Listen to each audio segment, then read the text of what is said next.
Recording in progress. Okay, let's begin with our meditation. Please come, bring your body to a resting state and gently close your eyes.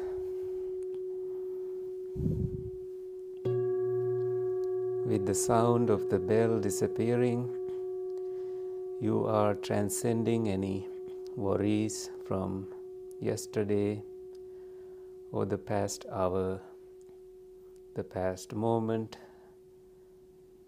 this moment.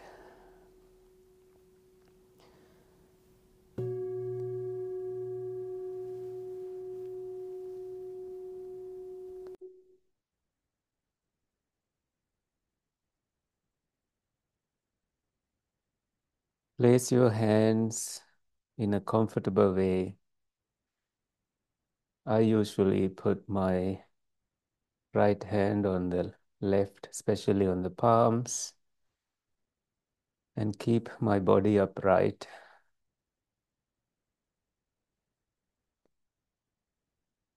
And my neck aligned with my spine,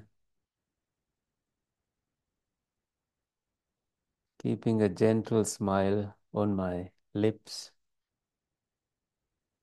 And naturally, my attention goes to breathing. And take a deep breath in. Bring your shoulders up, all the way up, and drop your shoulders as you breathe out.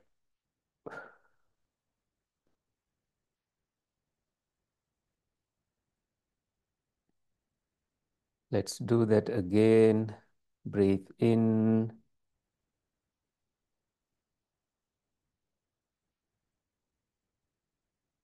Breathe out. Breathe in.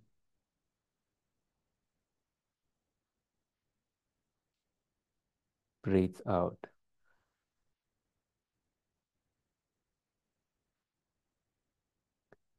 Breathe in, bring your shoulders all the way up, and drop your shoulders one more time. Now, scan your body from the top of your head down to the soles of your feet, releasing and relaxing any tension, any tightness in your muscles.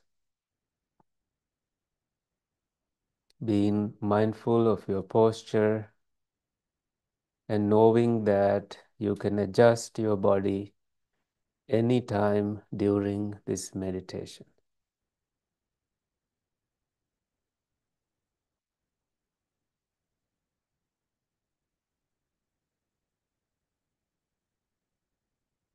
It helps that your eyes are closed, and the eye is one of the doors where visual objects can be seen and experienced. Now your brain takes a break from visuals. The other doors also bring various sensations such as sound sensations, smells, tastes, touches, thoughts, and they come and go.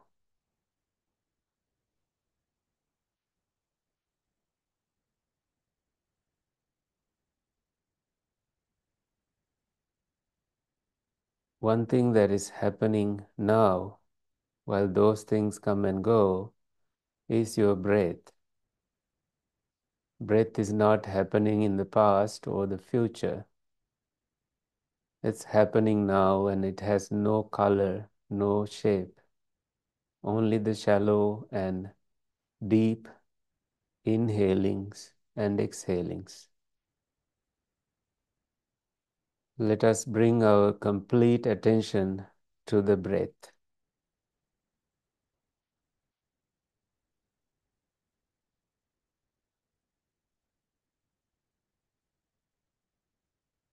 With a little bit of an effort, you breathe in and breathe out, focusing on the natural rhythm of your breath. The body is breathing without you telling the body to breathe.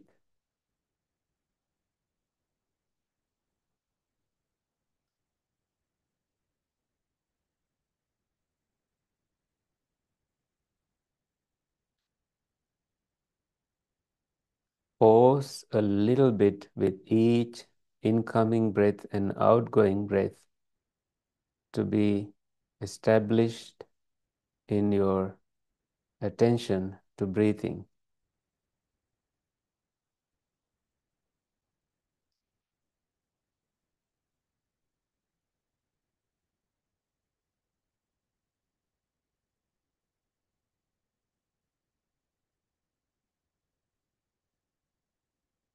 Let go of your past, let go of your future.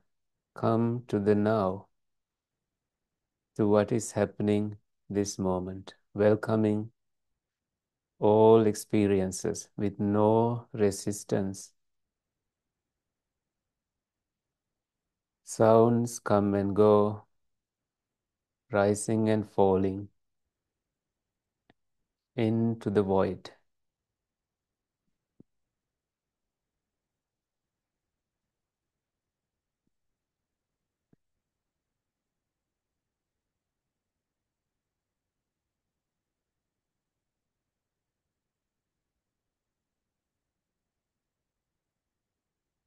Can you see the pause between each breath?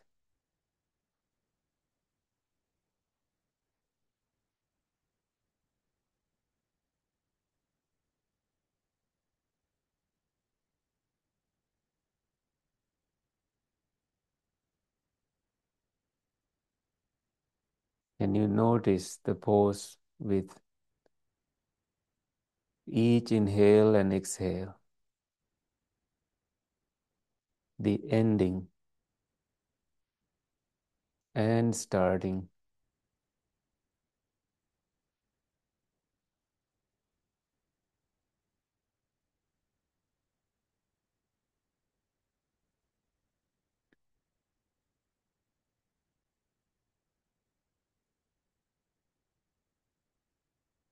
How expand your awareness to the whole upper body's movements with your inhaling and exhaling experiences. Shoulders, chest, how they function, supportive of this process.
All of a sudden, your breath becomes very subtle, Notice that.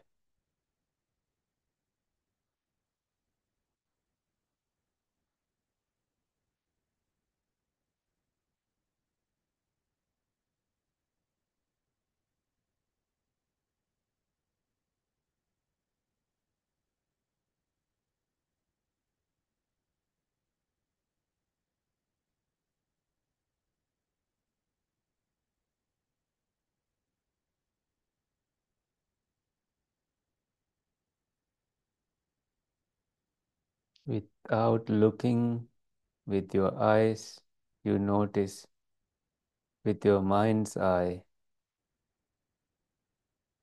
the experience of your breath entering through your nostrils and leaving. It is a feeling.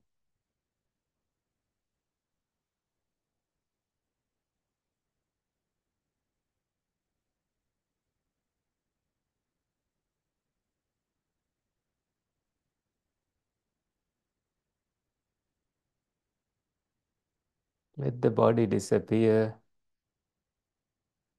There is more tranquility. Make room for that tranquility to arise. And you stay, you keep coming back to your breath.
Let go of your body and come to the mind.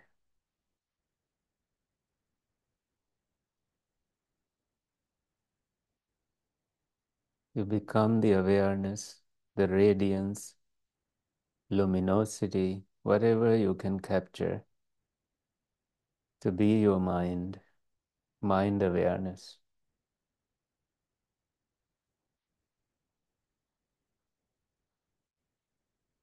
And notice the expansiveness beyond the body, filling this room, connecting with each other or the rest of the world with pure, bright awareness.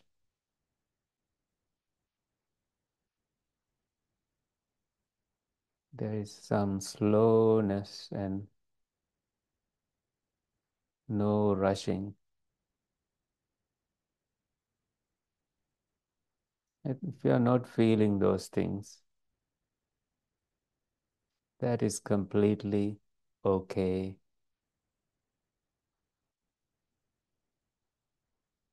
You come back to your breath.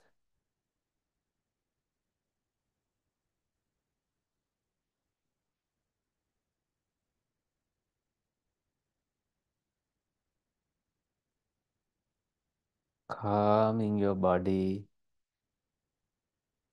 You breathe in and breathe out.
Awareness that there is a body is established in you,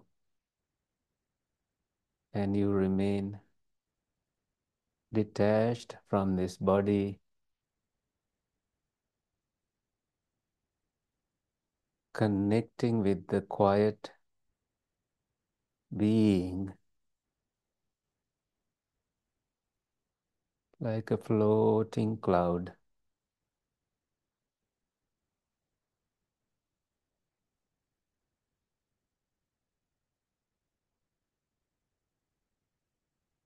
Ready to go in any direction, take any shape, and absorbing the coolness, generating the coolness from within.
Take a moment to cultivate gratitude in this last minute.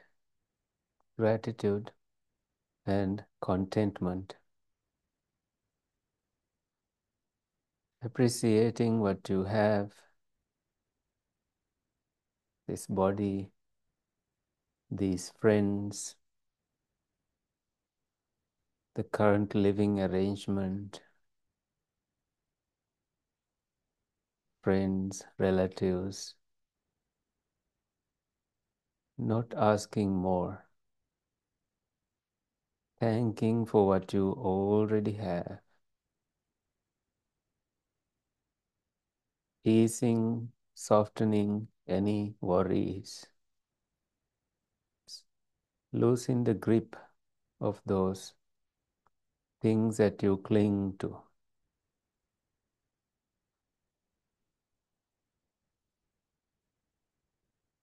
They are gone. This moment never comes again.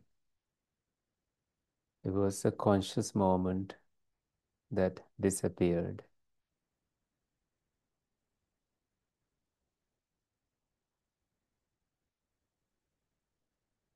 In the eyes of wisdom,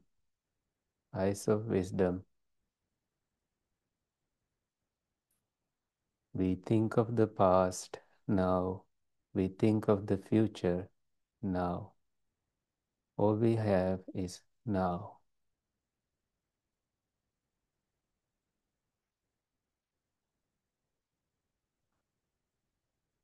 The choice to make it better is always ours. To face life with a smile and a harmonious perspective, relaxed, loving attitude.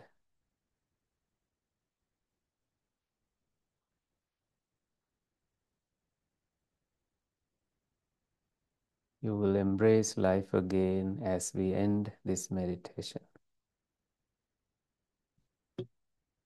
Please come out of meditation.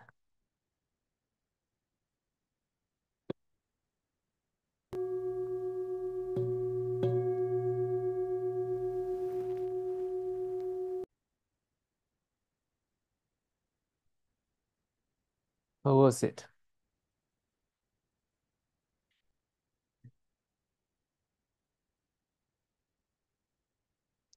Colin, Susan, Nicole, did I talk too much? No. Good to hear. I always wonder. It went very fast. We did about 28 minutes of meditation. Maybe a little less than that, 25. How was it for you? Nice. Because you are relaxed, you are ready for what comes next.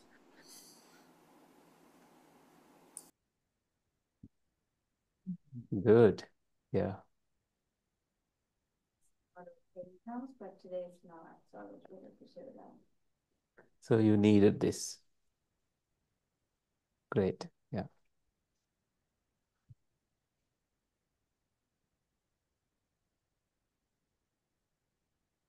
I'm going to share the screen.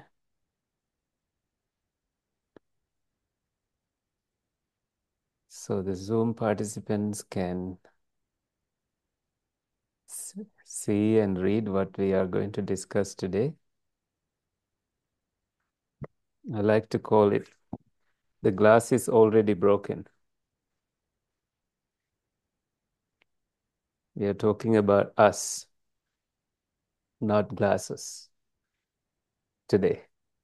This is about understanding the five aggregates, and let's read a little bit and then we pause and discuss. The Buddha's teaching on the five aggregates, Panchaskandha, form, feeling, perception, mental formations, and consciousness, offers profound insight into the nature of existence. This is how we exist. They help us understand that what we consider self is a fleeting combination of impermanent processes. To deepen our understanding, the Buddha provided the powerful similes. Form, Rūpa, is like a foam ball. Pena pindupamang rupang. Have you heard that? So that is, if you have seen a rapid river and there's water flowing so fast, and on either side of the river bank you see foam collected. But when you try to see an essence in it, you don't find anything. It just evaporates, and it looks like there is some shape in it, but it always changes. At first it seems solid, but when examined, it reveals its fragility and hollowness, that it can break easily and it has no existing stem. Similarly, our physical body and the material world are ever changing without any lasting essence. We experience the material world through visual sights, sounds, smells, touches, and thoughts about them. And all of it is like a lump of foam that has no lasting essence. It always changes. Any questions on that?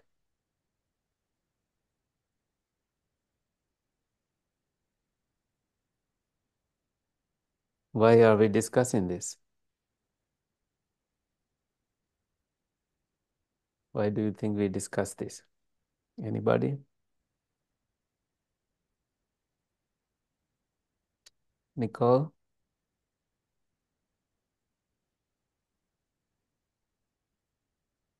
To cultivate wisdom and to be able to like detach from things that would pull us in unfavorable directions, perhaps. That's a beautiful answer. To cultivate wisdom, cultivate knowing. I think it's easy to ignore these things and say, I don't know about them and I don't want to understand them. But instead, here we face it and try to confront the lies that we have built around them and say, that's a lie. This is not true.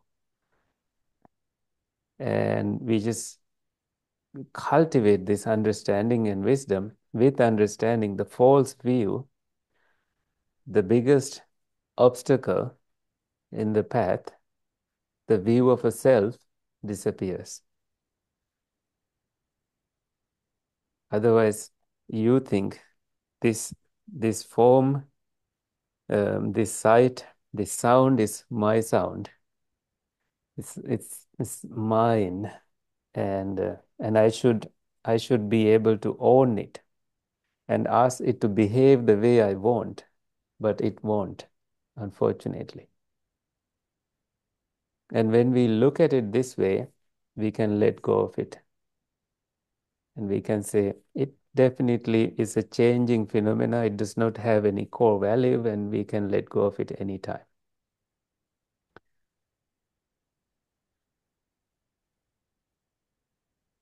Second thing, feeling. Vedanā, it's called Vedanā, is like a bubble. Feelings arise and vanish quickly. Bubbles arise in water and vanish so quickly.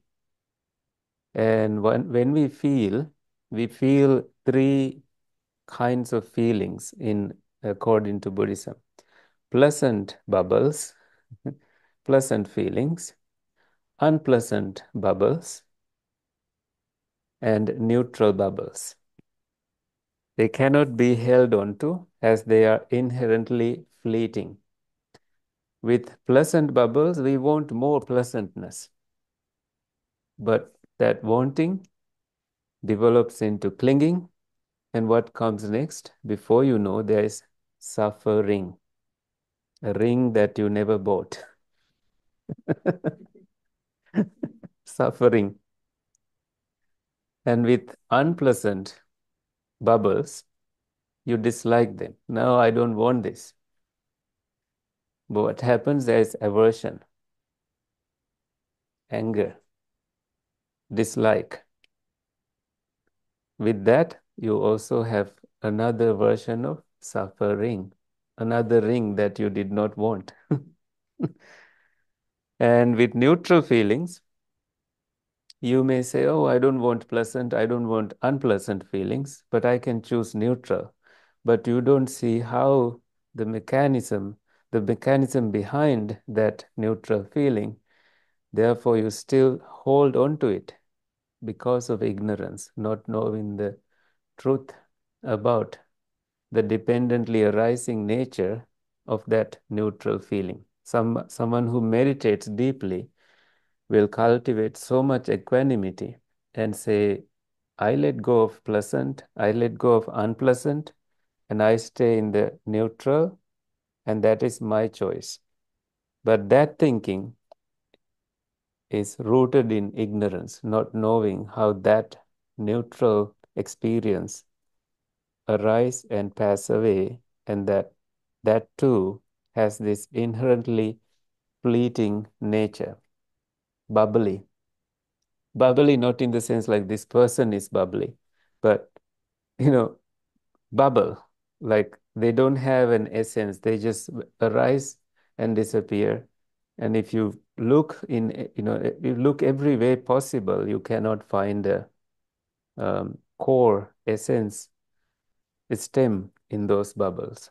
They arise because of conditions and they vanish, and you cannot trace it after it disappeared.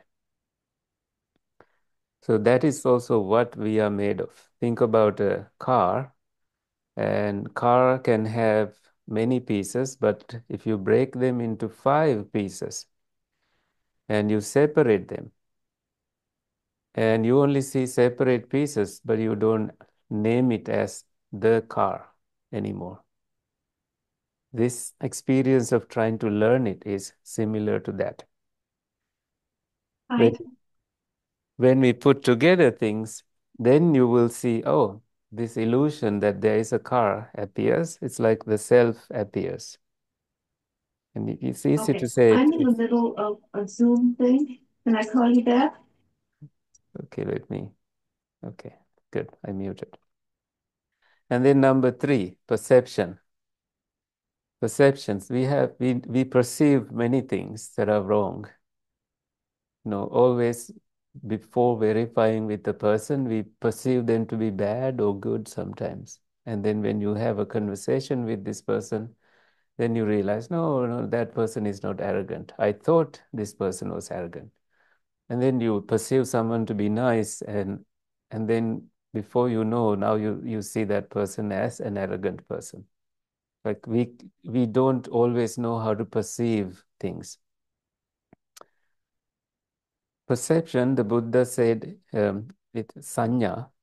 We perceive different things. We perceive color, green, shape of a lemon, different shapes. We perceive it. We have given labels. But if you give this case to a child, it doesn't have the name. It doesn't know the name of this. It tries to chew it, and then it tastes it, and then it squeezes it. So in all those experiences, it perceives it in different ways without knowing the actual name the world has given to this. And the child perceives very different things. We perceive the depth, we perceive fearful. So perception is so important in our being, and we may take it as my perception and take it personally and as part of ourself. So the Buddha said, we think it exists like a mirage. You run like a deer in the desert, runs toward water, perceiving mirage to be the place where there is water. And once the deer gets there, there's no water. And that experience is similar to what we experience. We tend to perceive things wrongly because of our inability to perceive the truth and the reality. So it tricks us into seeing permanence and solidity where there is none. We take it as solid, as something permanent, shaped by our desires and biases. We add a story to it.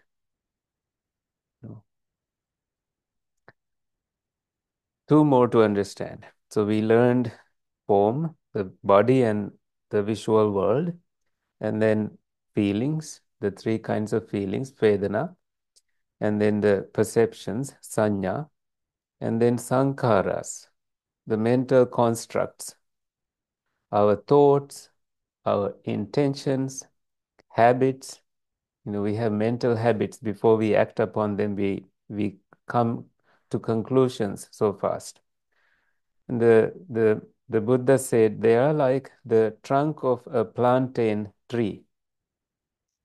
You know the plantain tree, banana tree, and you peel it and peel it and peel it, and you see no stem. But take an onion, that's easier. You peel it and peel it and peel it, and you don't see a seed at the end. So these perceptions, when you peel away the layers and you find no solid core, they are conditioned, conditionally arisen, sankata. It's made and arising from past actions and past mental patterns, yet inherently empty. There's no doer doing it. It happened to us for many eons, and since when we were born, or even before we began perceiving the world, we just had perceptions of things, what you like and what you dislike.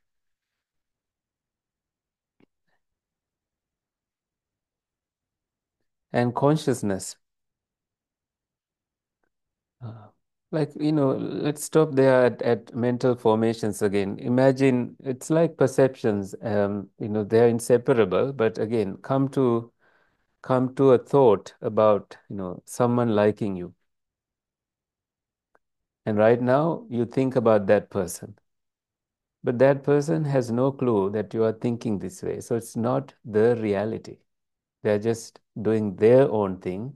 And you are here building a mental perception about this person that has nothing to do with the actual person. And there's a danger in doing that we create a false reality that is not true, that then there is a gap between the reality and the expectations we built. We want that person to behave the way we imagined. And when that does not happen, who's going to suffer? I am going to suffer. Because I created a mental construct that this person should behave the way I perceive. And that is definitely going to be an empty thing, like the plantain tree or an onion. There's no doer doing it, it just happens to us. And consciousness is like magic, an illusion. It creates the illusion of continuity and self. All of these, are connected with that false view of a self, but it is merely the awareness arising from contact with sensory objects, seeing, hearing, smelling, tasting, physical sensations, thinking, all of that. Like a magic trick, it captivates us. though it lacks any true substance. Okay, let me simplify that.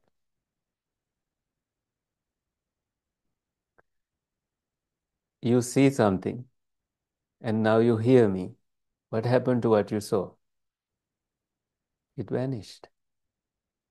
With new thing that you became conscious on, what you saw disappeared. And now you can smell something. What happened to what you saw and heard? They disappeared and new consciousness arose. And what disappeared is never going to arise again. It's always a new conscious moment that is arising. Man never steps into the same river twice. There's wisdom in there. So consciousness, there are 6 classes of consciousness: eye consciousness, ear consciousness, nose consciousness, tongue consciousness, body consciousness, and mind consciousness. But there's no attention given to it. That moment you give attention to it, or there's more consciousness, conscious moments that are arising and disappearing. And you need to be in a meditative state of mind to even realize with the mind's eye that this is happening to us. And it's an illusion. And a little example, I think we used that in the meditation yesterday, that you see a dog, your dog, walk into a river, and the dog sees its own reflection in the water, and it thinks that there is another dog there and starts wagging the tail. But you, as a human, know that that is not true. It's tricking the dog to perceive that way. And consciousness is like that.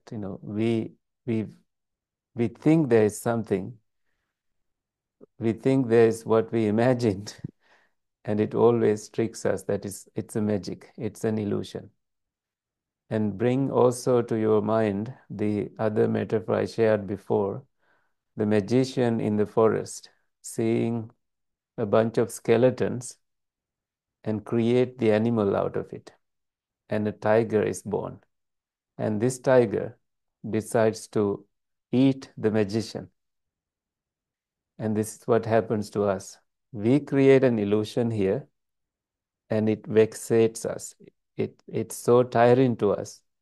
And we didn't know that we were doing that to us. We built a language around it, and we try to justify things with the language. And it's so hard to undo it unless you take a break, meditate, and see conditionality arising and passing away. Okay? So, the Buddha, there's a way he is described here, kinsman of the sun, Aditya Bandhu. Aditya is the sun because it gives the light.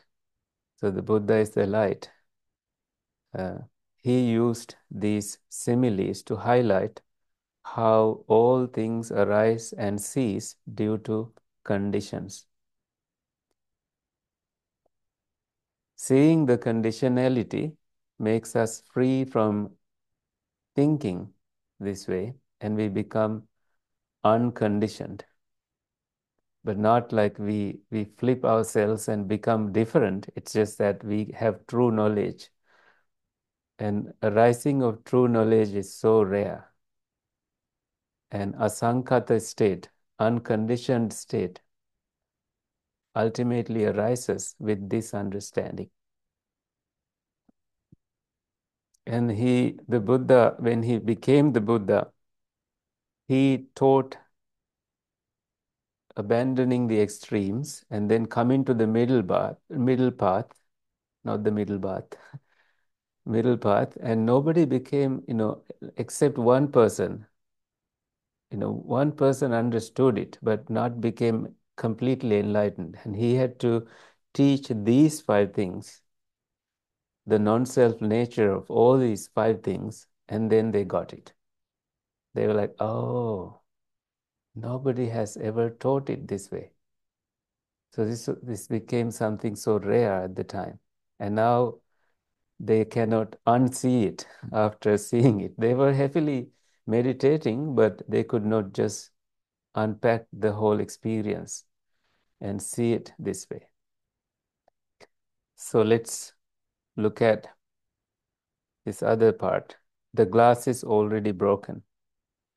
Consider this famous reflection. The glass is already broken. When you drink from a glass, you know it may someday crack or shatter.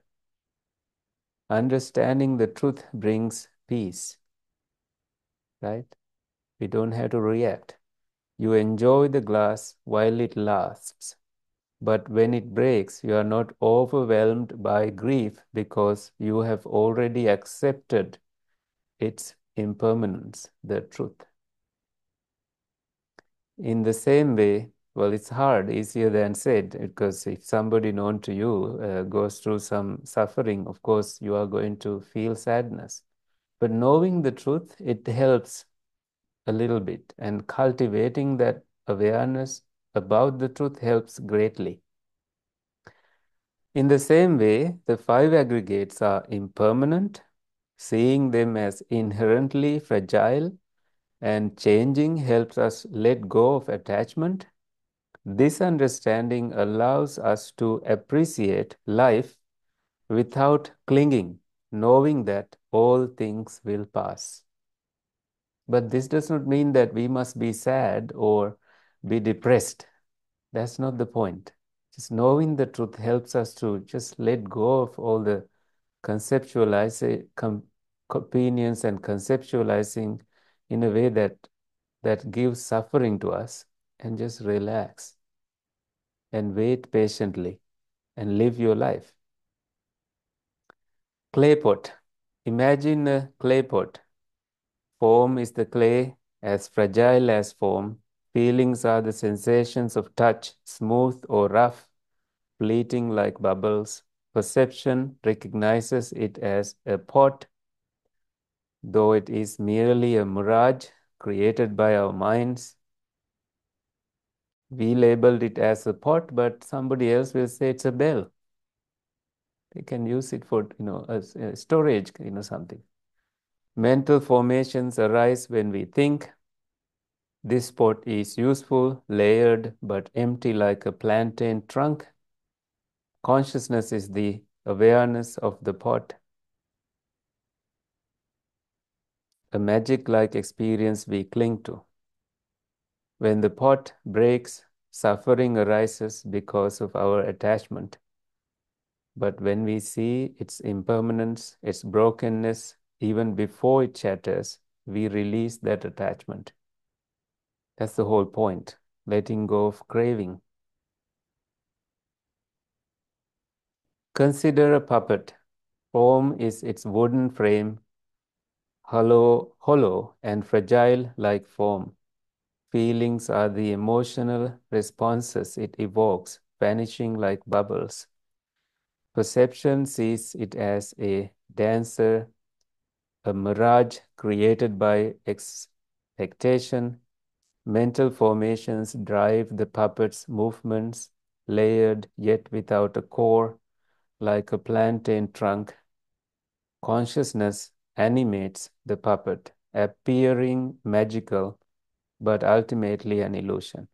The puppet, like the self, is just a collection of conditional parts. When we see through this illusion, the suffering caused by clinging begins to dissolve. By understanding the aggregates and reflecting on their impermanence, using these similes, we come closer to seeing reality as it is. This clear vision brings freedom from craving and the peace of knowing the glass was always already broken. That's a good place to stop, and I can take some questions if you have any, or feedback or thoughts. I went a little fast toward the end because there's a program at 7. Um, and I wanted, it's not in this room, but I thought you got the point. Did you? Yeah. Yes, Susan. Yeah. Is this recording available to us with the text and everything? Yes, I will post everything to our YouTube channel. That's Okay. why we record for people who can't make it to this moment. And I know there are people who watch it later. And I post the text in the description of that YouTube video. Okay. Thank you. It was there was a lot in there and Yes. Yes. different new ways of looking at Yeah, things. that's absolutely true. That this is not the conventional way of talking about things. But yes, there is, with what you said, the Buddha said we must use language like I, me, myself for the convenience of existing in the world. We shouldn't say these five aggregates went to school. It'll be so funny to say that, just live the world as a normal being. It's like before enlightenment, you chop wood and carry water, and after enlightenment, you chop wood and carry water. Like just you see the inside and out, and you become an ordinary person, and nobody can tell that you are any different. But the way you hold things in your mind starts to change, and it has a liberating insight and effect on you. And you will not hold anger, hatred, delusion, frustration, jealousy the same way. When you put all of them into this view, this wisdom that you learned today, and you have been learning, like you can't take it in one go. It's they don't come to us when we are frustrated. That's the problem. They come after we have reacted. Yes, Kelly. When you accept that the glass is already broken, you can be grateful for the time that you have with it. Absolutely. There you go.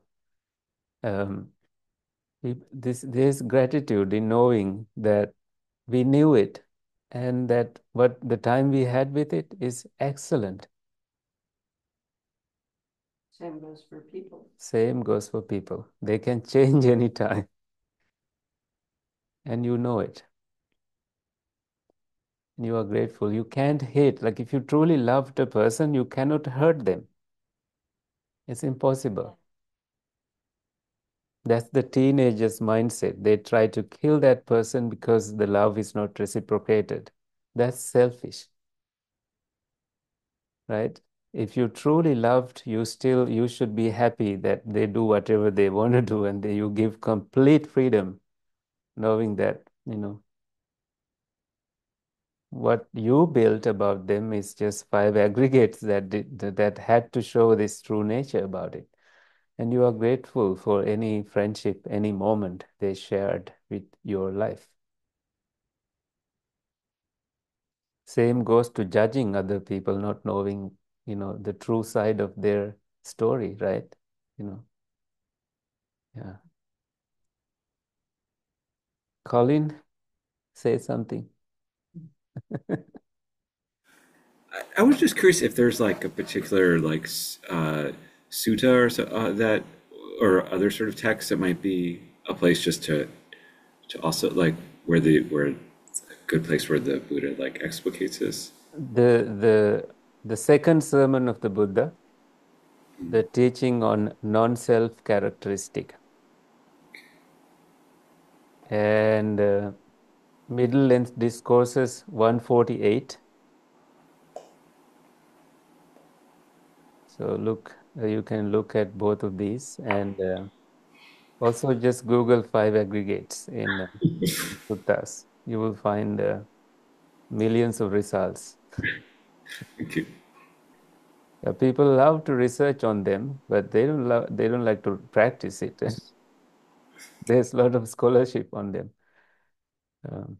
It looks fancy to study these. But practice is one thing, studying is another. Really. Applying to those Applying, yes. daily life is the It's biggest almost impossible, right? We forget. We go the habitual way of reacting and yeah. Yes. We regret. Yeah.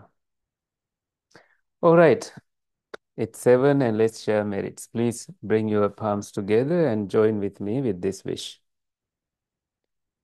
May suffering ones be suffering free and the fear-struck fearless be. May the grieving shed all grief and may all beings find relief.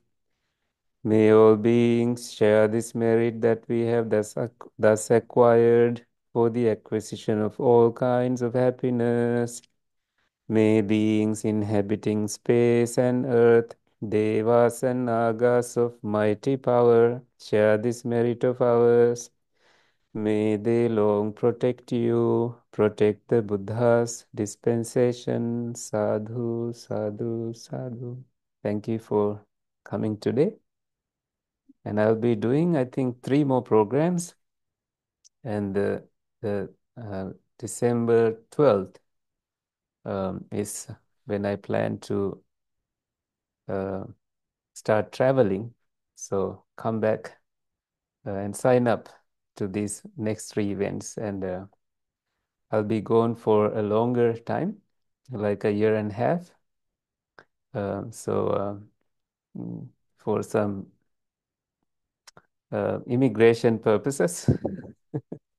But I will see if I can offer teachings online, and you will know in the next 3 events.